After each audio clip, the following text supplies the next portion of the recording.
students and welcome to the sixth lecture on coordinate geometry। और हम कर रहे हैं अपना टॉपिक जिसका नाम है स्ट्रेट लाइन। पिछले लेक्चर्स में हमने स्ट्रेट लाइन के बारे में पढ़ा है कि हम कैसे एक इक्वेशन की हेल्प से किसी स्ट्रेट लाइन को रिप्रेजेंट कर सकते हैं। आज के लेक्चर्स में हम इसी टॉपिक को आगे बढ़ाएंगे और सबसे पहले अब हम डिस्कस करने वाले हैं angle between two straight lines. तो आइए बात करते हैं angle between two straight lines. अगर हमारे पास दो लाइंस हैं और हम उन दोनों लाइंस के बीच का एक्यूट एंगल अगर फाइंड करना चाहते हैं तो वो कैसे कर सकते हैं। तो फिलहाल मैं दो लाइंस कंसिडर कर रहा हूं।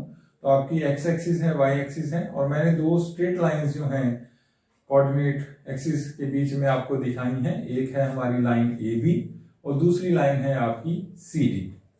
अब ये ए बी और सी डी एक पॉइंट पे जो है इंटरसेक्ट कर रही हैं, ठीक है। ये पॉइंट ऑफ इंटरसेक्शन है, आपको दिखाई दे रहा होगा। और इन दोनों लाइंस के बीच एक एंगल है जिसको मैंने थीटा से डिनोट किया है। ये मैंने एक्यूट एंगल जो है वो आपको शो किया है। जो दूसरा एंगल है ऑब्ट्यूज एंगल, वो हमें फाइंड करने की जरूरत नहीं है क्योंकि हमें इन दोनों में से कोई एक एंगल चाहिए। तो हमारा एम है इस थीटा को फाइंड करना। अब इस थीटा को फाइंड कैसे करेंगे तो उसके लिए हमारे पास एक डायरेक्ट फॉर्मूला जो है अवेलेबल है to find the angle between two straight lines. उस फॉर्मूला की हम बात करेंगे। तो सबसे पहले मैं आपको बता दूं कि हमारी रिक्वायरमेंट क्या क्या होगी। तो हमारे पास दो लाइंस हैं, एक है ए बी, एक है सी डी।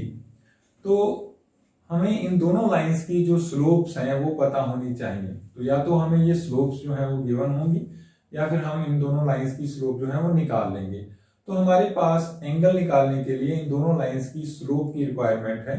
तो मान लीजिए आपकी लाइन जो ए बी है उसकी स्लोप m1 है और दूसरी लाइन की स्लोप जो है m2 है। तो इन दोनों लाइंस के बीच जो एक्यूट एंगल है थीटा वो कितना होगा आइए देखते हैं। उसका मैं आपको फॉर्मूला जो है अभी बता रहा हूं। So let the slopes of the lines A B and secondly C D be m1 and m2 respectively, ठीक है। तो मैंने एक लाइन की स्लोप m1 ली है, दूसरी लाइन की स्लोप जो है मैंने m2 ली है। And let theta be the acute angle between them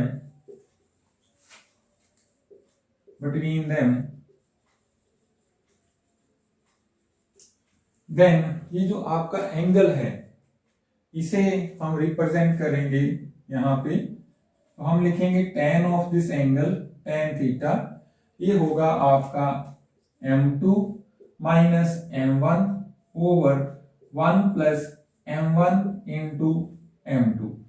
तो ये आप इस एंगल को निकालने का जो है फॉर्मूला कह लीजिए। तो यहाँ से थीटा आ जाएगा tan inverse of this angle. तो जो भी tan inverse of this expression, तो जो भी यहाँ से थीटा की वैल्यू आएगी वो हम यूज करेंगे। और अगर ये नेगेटिव आता है तो आप इसको नेगेटिव साइन को इग्नोर कर सकते हो क्योंकि मैंने कहा है कि हमने सिर्फ एक्यूट एंगल निकालना है। तो यहाँ पे मैं प्लस माइनस लगा रहा हूं या फिर आप मॉडुलस जो है वो लगा सकते हैं। तो इस फॉर्मूला से हमारा जो है एंगल आ जाएगा, जो भी एंगल होगा इन दोनों लाइंस के बीच में। तो इसको निकालने के लिए हमें सिर्फ दोनों लाइंस की स्लोप जो है पता होनी चाहिए। फर्स्ट लाइन की स्लोप m1 है, दूसरी लाइन की स्लोप m2 है।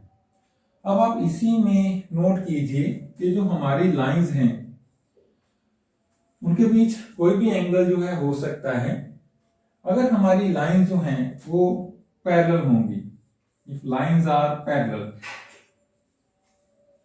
तो पैरेलल का मतलब है कि जो आपका एंगल है, ठीक है, या तो वो 0 डिग्री है या फिर आप कह लीजिए 180 डिग्री है, ठीक है। The lines are parallel. अगर आपकी लाइन जो है वो पैरेलल हैं तो या तो थीटा 0 है या फिर आप कहते हैं कि 180 डिग्री है।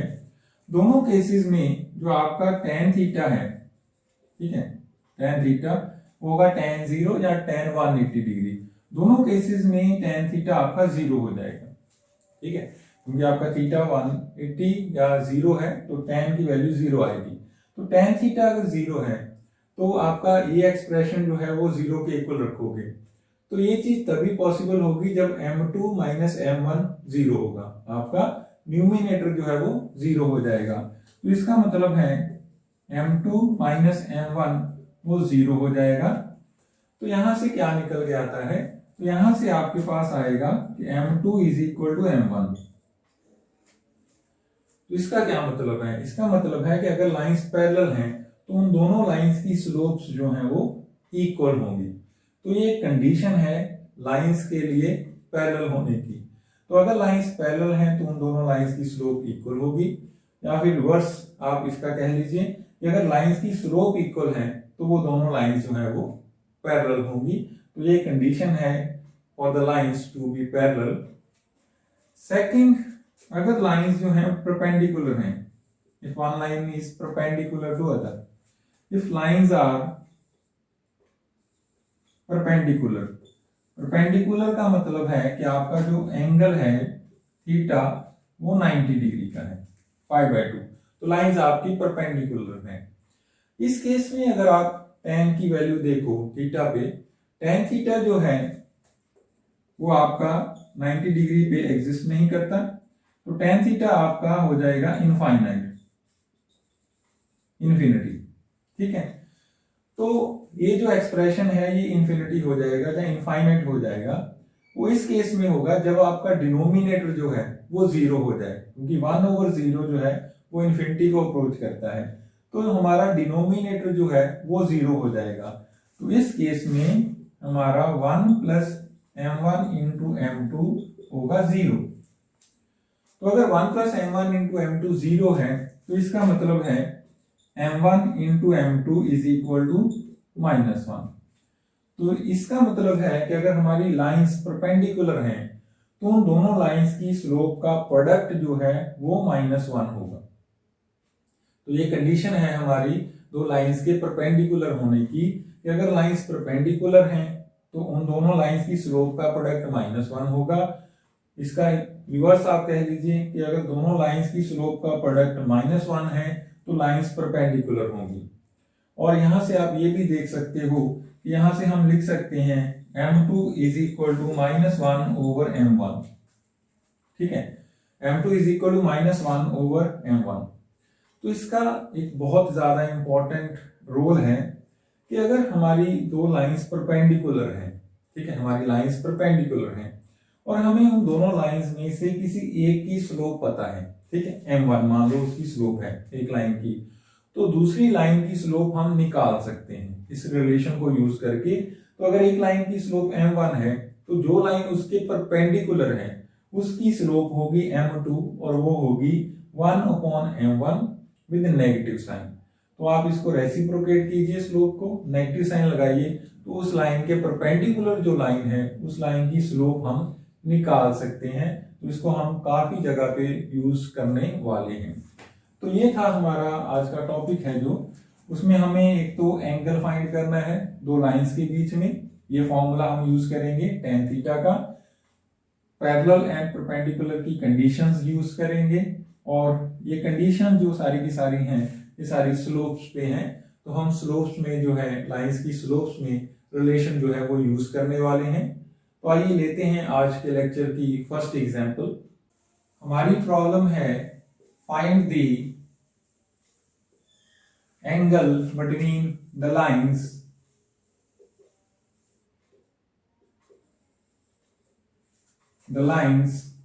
लाइंस की हमें इक्वेशन जो है वो गिवन है। एक लाइन है हमारी 3x plus 4y plus 7 is equal to 0 and second line है हमारी 4x minus 3y plus 5 is equal to 0। इन दोनों लाइंस के बीच का जो एक्यूट एंगल है वो हम जो है वो निकालेंगे। ठीक है, तो आप इन लाइंस की इक्वेशन को नाम देना चाहते हो 1 2 करके तो आप नाम दे सकते हो। तो द गिवन लाइंस आर या उनकी इक्वेशंस हैं 3x plus 4y plus 7 is equal 0, मैं इसे 1 कह रहा हूं। एंड सेकंड है हमारी 4x minus 3y plus 5 is equal 0, तो इसे मैं नंबर 2 कह रहा हूं। अब इन दोनों लाइंस के बीच में जो एक्यूट एंगल है वो हमें चाहिए, और एंगल निकालने के लिए हमें इन दोनों लाइंस की स्लोप जो है वो चाहिए। तो ये जनरल इक्वेशंस हैं, स्टैंडर्ड फॉर्म में या जनरल फॉर्म में इक्वेशंस हैं दोनों लाइंस की। और हमने लास्ट लेक्चर में डिस्कस किया था कि अगर हमें लाइन की इक्वेशन पता हो तो उस लाइन की स्लोप हम जो है वो निकाल सकते हैं। ठीक है, तो हमने लास्ट लेक्चर में किया था कि स्लोप ऑफ लाइन जिसकी इक्वेशन है ax plus by plus c is equal to 0 is, हमने किया था कि coefficient of x over coefficient of y b with negative sign. ठीक है, तो ये हमने लास्ट लेक्चर में किया था। So slope of the line ax plus by plus c is equal to 0 is minus a over b। अगर ये आपको याद नहीं है तो मैंने आपको बताया था कि इसको स्लोप इंटरसेप्ट फॉर्म में आप ट्रांसफॉर्म कर दीजिए। y वाली टर्म्स आप एक साइड पे रखिए, बाकी सारी टर्म्स दूसरी साइड पे ले जाके y का कोएफिशिएंट आप 1 बनाएंगे, तो जो भी x का कोएफिशिएंट होता है वो हमारी स्लोप होता है। तो ये इस लाइन की स्लोप आपके पास आएगी minus a over b in general.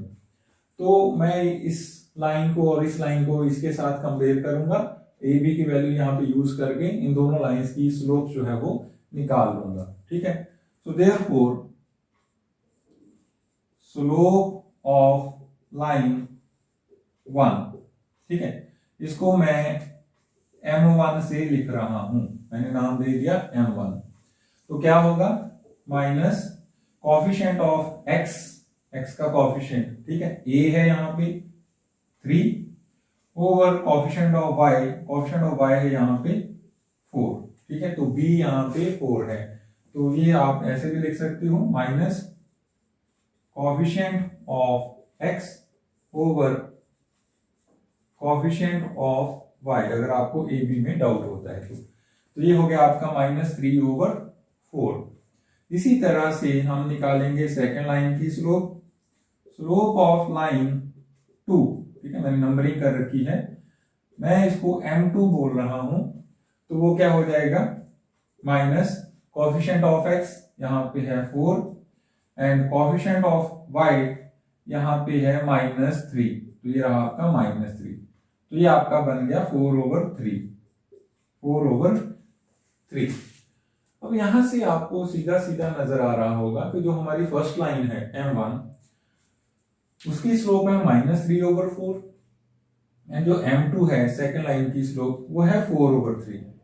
तो इसका रेसिप्रोकल है, ये आपको नजर आ रहा होगा, और नेगेटिव साइन, एक साइन का वर्क है, नेगेटिव साइन है यहाँ पे। ठीक है, तो यहाँ पे आप देखिए हियर m1 इंटू m2 कितना है, m1 है आपका माइनस 3 ओवर 4, m2 है आपका 4 ओवर 3।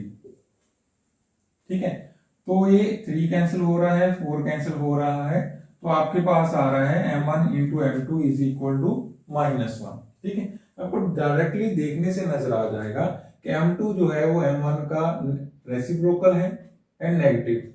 ठीक है, तो m1 इंटू m2 माइनस 1 है। तो हमने अभी डिस्कस किया है कि अगर हमारी लाइंस की स्लोप का प्रोडक्ट माइनस 1 हो तो वो जो लाइंस हैं वो क्या होती हैं, वो लाइंस परपेंडिकुलर होती हैं। तो therefore the lines are perpendicular. ठीक है, तो द लाइंस आर परपेंडिकुलर,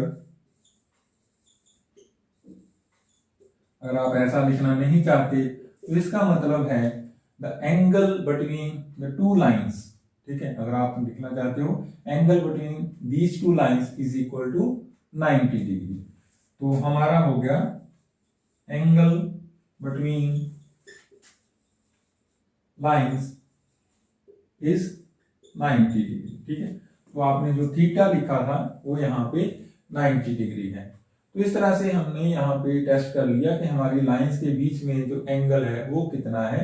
तो ये आपका थीटा यहाँ पे निकल के आया है 90 डिग्री, या फिर आप कह सकते हैं लाइन जो है वो परपेंडिकुलर है।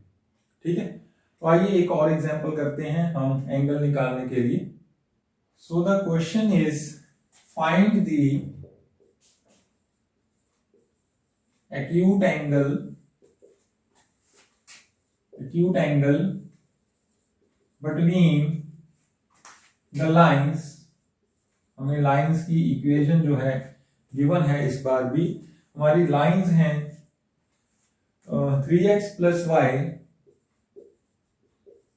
+ 12 = 0 and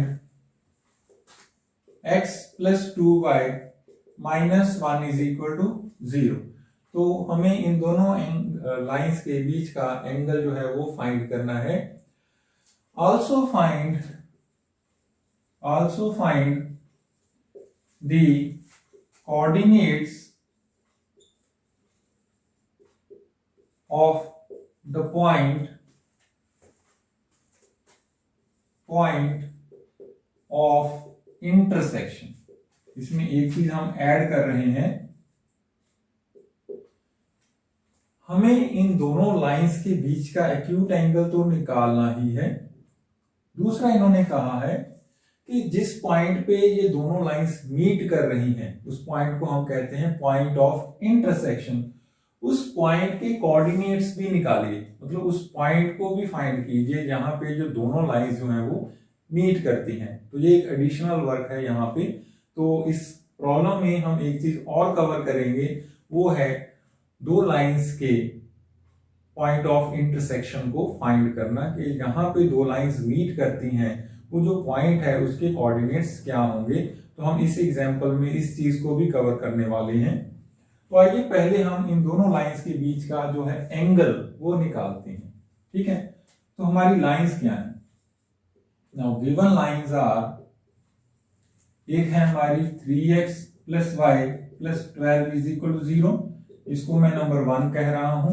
ठीक है, एंड सेकेंड लाइन है हमारी x + 2y - 1 = 0, इसको मैं नंबर 2 कह रहा हूं। और एंगल निकालने के लिए हमें इन दोनों लाइंस की स्लोप की रिक्वायरमेंट है, जरूरत है। तो आइए इन दोनों लाइंस की स्लोप हम निकाल लेते हैं।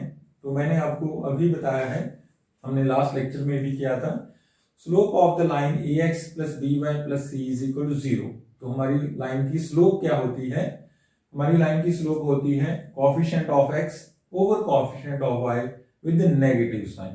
ठीक है, तो हम इस चीज को यहां पे यूज करते हैं। तो हियर स्लोप ऑफ लाइन 1, मैं इसको लिख रहा हूं m1 से। ठीक है, तो कितनी होगी स्लोप इस लाइन की? नेगेटिव साइन लगाना है। x का कोएफिशिएंट कितना है यहाँ पे? 3 ओवर y का कोएफिशिएंट है यहाँ पे 1। तो फर्स्ट लाइन की स्लोप निकल के आई है -3। ठीक है, इसी तरह से हम निकालेंगे स्लोप ऑफ सेकेंड लाइन। तो स्लोप ऑफ लाइन 2, इसको मैं लिखूंगा m2 से। ज्योमेट्री में एक चीज आपने नोट करनी है कि जब भी आप सॉल्यूशन करो ना, तो वो एक प्रॉपर वे से लिखा हुआ होना चाहिए। ठीक है, ऐसा नहीं है कि आप ये चीज लिखो ही ना, आपने सिर्फ नंबर लिख दिए -3 -1 इस तरह से। जब भी आप कोई भी चीज, कोई भी एक्सप्रेशन आप लिखोगे तो उसका मीनिंग जो है पढ़ने वाले को समझ आना चाहिए।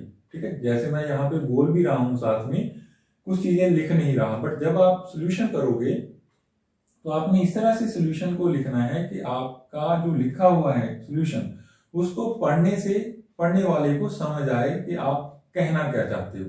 कोई भी टीचर या इवेल्युएटर जो है, आपका टेस्ट चेक करने वाला या पढ़ने वाला जो भी है, वो आपसे आके नहीं पूछेगा, जो आपने लिखा होगा सिर्फ वो ही पढ़ा जाएगा। इसलिए इसको थोड़ा प्रॉपर वे से, मैनर से जो है सॉल्यूशन अपना लिखिए, ताकि पढ़ने वाले को समझ आए कि आप करना क्या चाहते हो। तो हम ऐसे प्रॉपरली लिखते हैं स्लोप ऑफ लाइन 2, जिसको मैंने m2 कहा है यहाँ पे। तो वो negative sign, coefficient of x का कोएफिशिएंट है यहाँ पे 1, कोएफिशिएंट ऑफ y का कोएफिशिएंट है 2। तो ये आपकी सेकेंड लाइन की स्लोप है -1/2। तो अब हम जो है इन दोनों लाइंस के बीच का जो है एंगल निकाल लेते हैं। तो मैं उस एंगल को थीटा से लिख रहा हूं।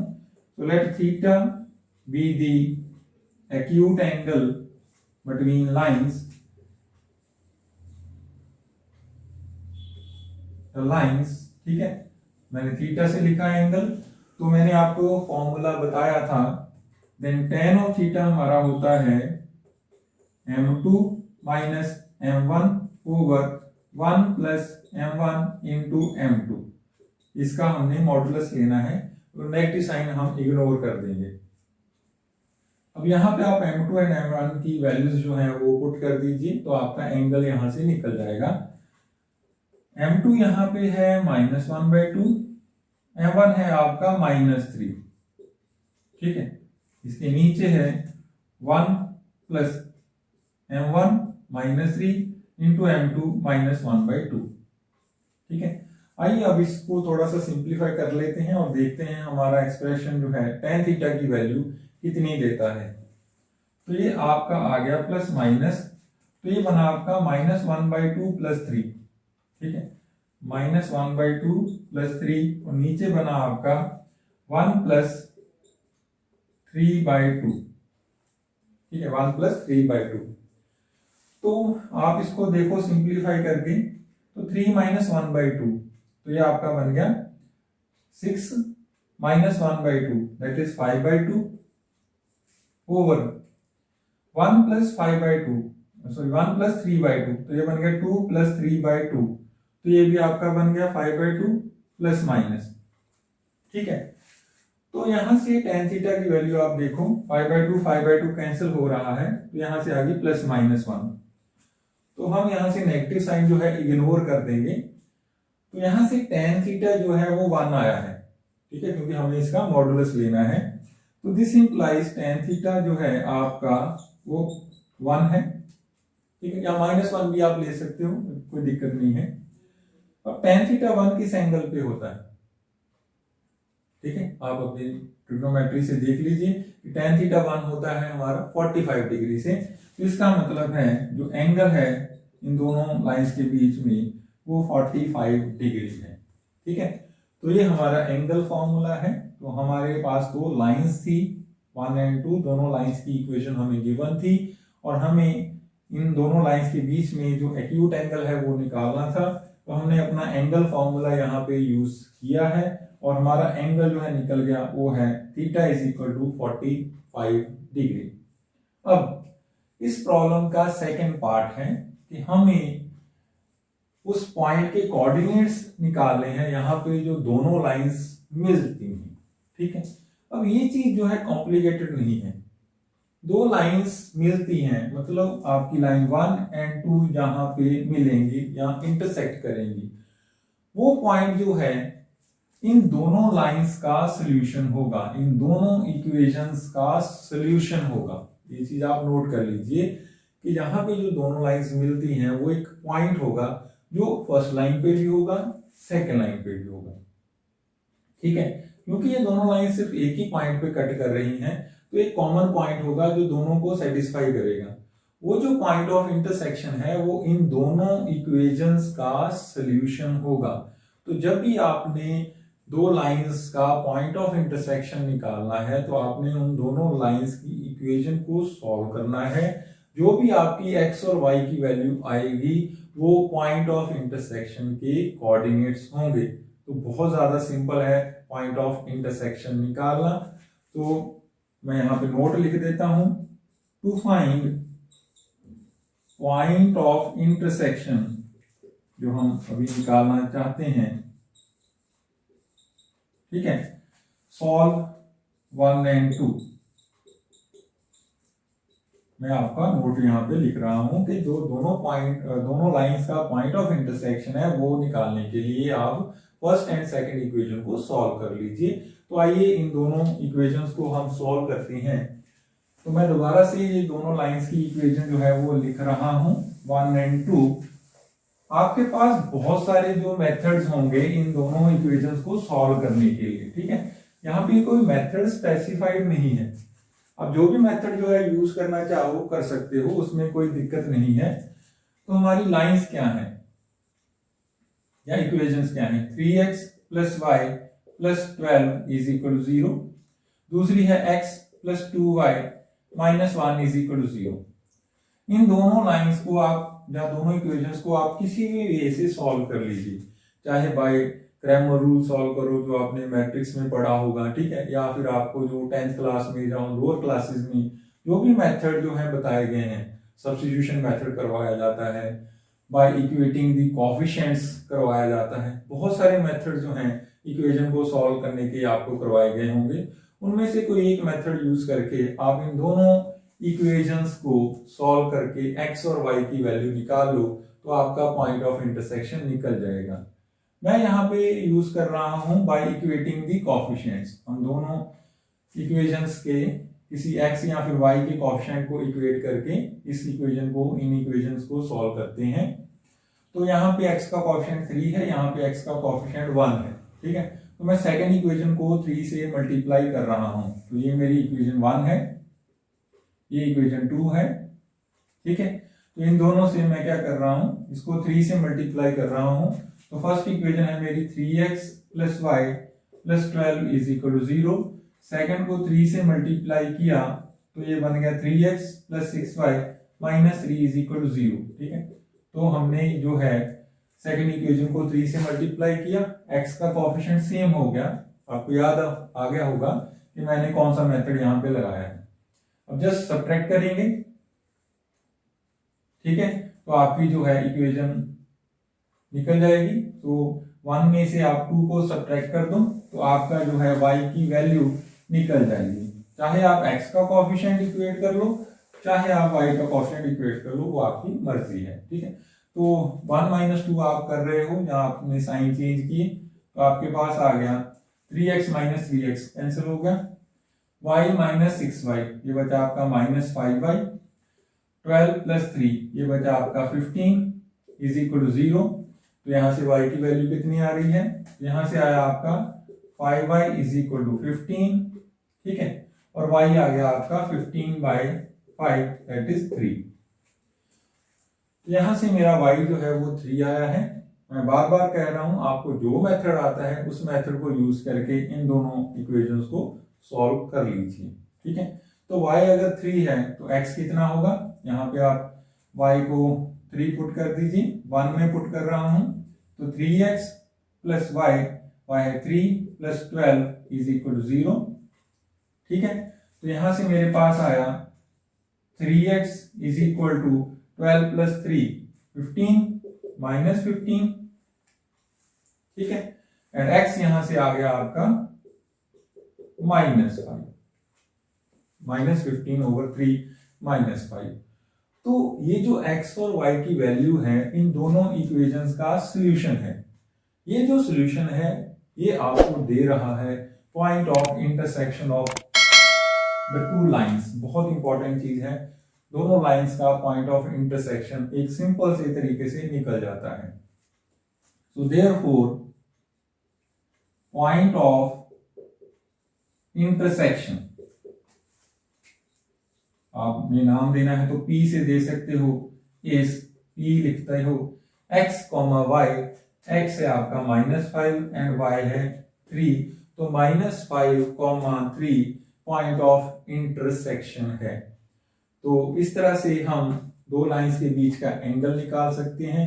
अगर आपको पॉइंट ऑफ इंटरसेक्शन पूछा जाए तो आप इस तरह से निकाल सकते हैं। दोनों चीजें कंबाइंड एक ही प्रॉब्लम में पूछी जा सकती हैं या अलग अलग क्वेश्चंस आपको आ सकते हैं। ये पॉइंट ऑफ इंटरसेक्शन आपको अलग से भी पूछा जा सकता है।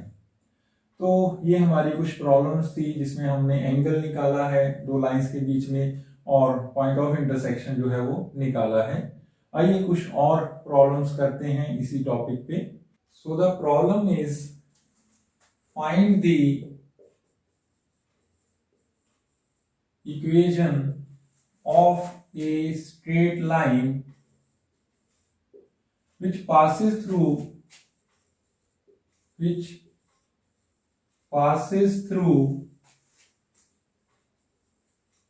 the point of intersection of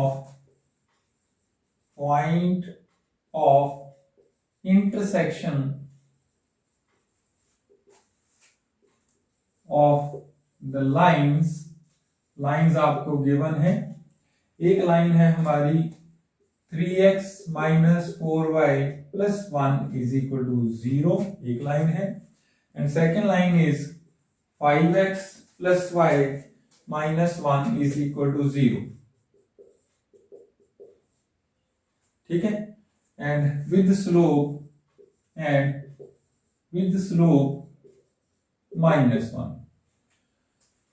तो हमें एक लाइन की इक्वेशन लिखने के लिए कहा गया है। वो लाइन ऐसी है कि वो इन दोनों लाइंस के पॉइंट ऑफ इंटरसेक्शन से पास करती है और उस लाइन की स्लोप जो है वो -1 है, ठीक है। तो दो कंडीशंस हमें गिवन है, तो हमें उस लाइन की इक्वेशन जो है वो निकालनी है। अब लाइन की इक्वेशन निकालने के लिए हमें स्लोप चाहिए, वो गिवन है। दूसरा हमें पॉइंट चाहिए, ठीक है। पॉइंट जो है वो कहां से आएगा, इन दोनों लाइंस की इंटरसेक्शन से, क्योंकि लाइन हमारी इन दोनों पॉइंट के इंटरसेक्शन से पास करती है, ठीक है। तो अब सिंपल से जैसे हमने लास्ट एग्जांपल में किया है, इन दोनों लाइंस का पॉइंट ऑफ इंटरसेक्शन अब हम निकालते हैं, ठीक है। तो यहां से हम शुरू करेंगे। So the given lines are, तो हमारी लाइंस क्या क्या हैं, एक है 3x minus 4y plus 1 is equal to 0, इसको मैं 1 कह रहा हूं। दूसरी है हमारी 5x plus y minus 1 is equal to 0, इसको मैं 2 कह रहा हूं।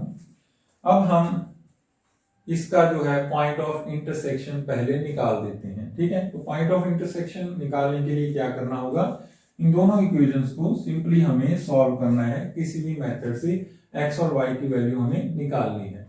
तो चाहे आप कोएफिशिएंट को इक्वेट करके निकालो या किसी और तरीके से आप इक्वेट कर सकते हैं। तो जो मुझे सिंपल लगेगा मैं उसी से कर रहा हूं।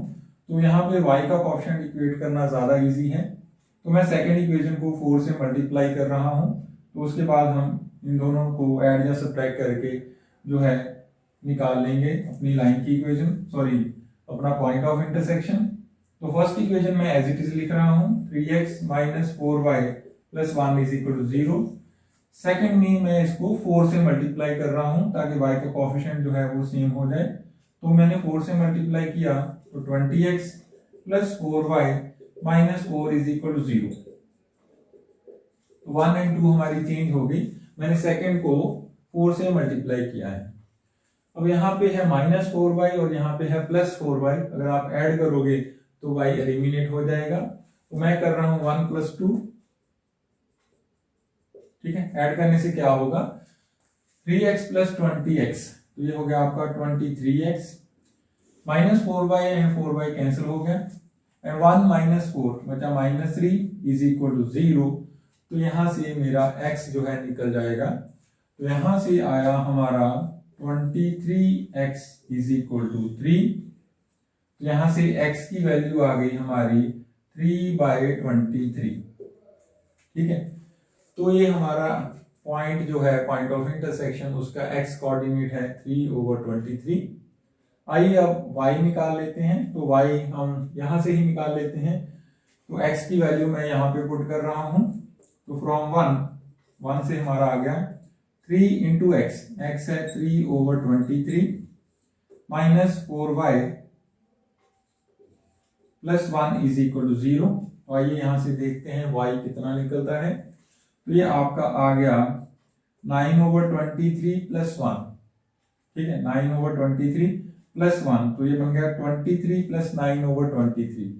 तो 23 प्लस 9 आपका बन गया 32, ठीक है, over 23 minus 4y is equal to 0। तो यहां से y की वैल्यू जो है आप देख लीजिए कितनी आती है, ठीक है।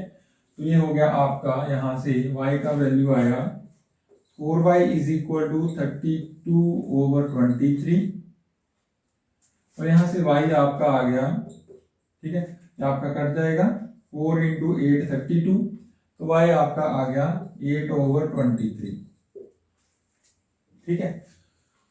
तो 1 एंड 2 का पॉइंट ऑफ इंटरसेक्शन जो है वो आया है 3/23, 8/23। अब पहले तो हम ये लिख लेते हैं। तो therefore the point of intersection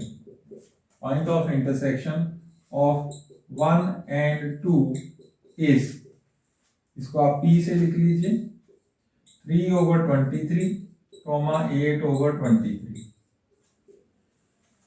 अब हमारी प्रॉब्लम क्या है? हमारी प्रॉब्लम है उस स्ट्रेट लाइन की इक्वेशन फाइंड करना जो इस पॉइंट से पास करती हो और उसकी स्लोप जो है -1 हो।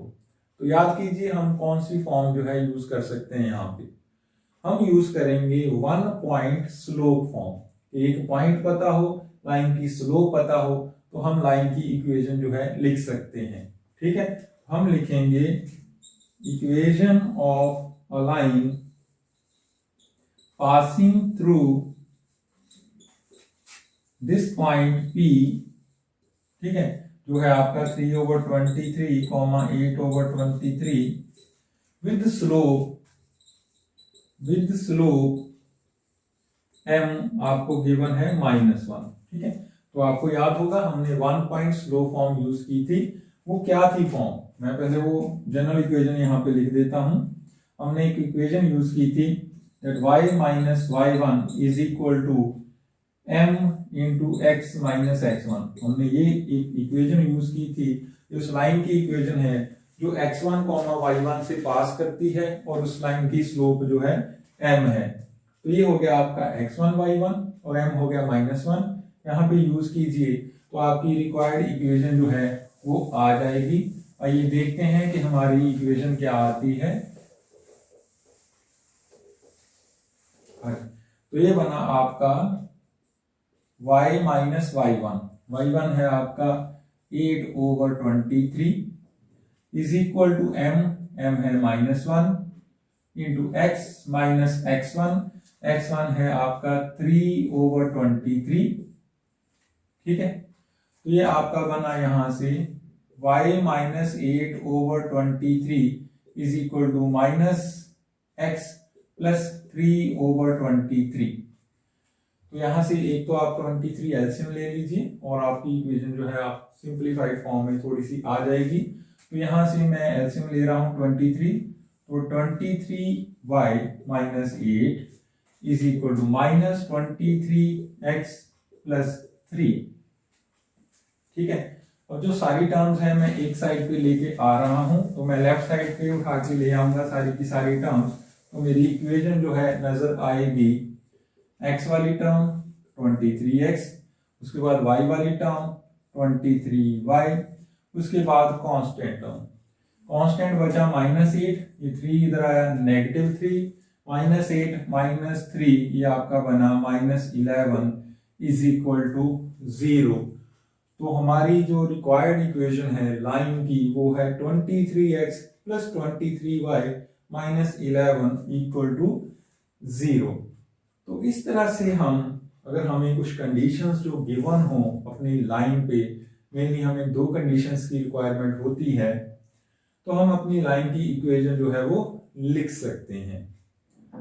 अब हम नेक्स्ट लेक्चर में इसी चीज को कंटिन्यू करेंगे कि हमारे पास कोई लाइन है जिसकी इक्वेशन हमें फाइंड करनी है। उस लाइन पे हमें कुछ कंडीशंस गिवन होंगी, या तो कोई पॉइंट गिवन होंगे, 2 पॉइंट गिवन है, या 1 पॉइंट गिवन है, एक स्लोप गिवन है, या ये चीजें हम किसी वे से निकाल सकते होंगे। तो 2 कंडीशंस हमें गिवन होंगी एक लाइन पे, और हमारा काम है इक्वेशन ऑफ द लाइन लिखना। और हमने आज के लेक्चर में भी ये चीज की है, इसी चीज को हम कंटिन्यू करेंगे नेक्स्ट लेक्चर में। तो नेक्स्ट लेक्चर में हम स्टार्ट करेंगे कुछ एग्जाम्पल के साथ और कुछ और डिस्कशंस करेंगे लाइन के बारे में जो बहुत ज्यादा इंपॉर्टेंट है आपके लिए। तो मिलते हैं नेक्स्ट लेक्चर में। Thanks for watching the video.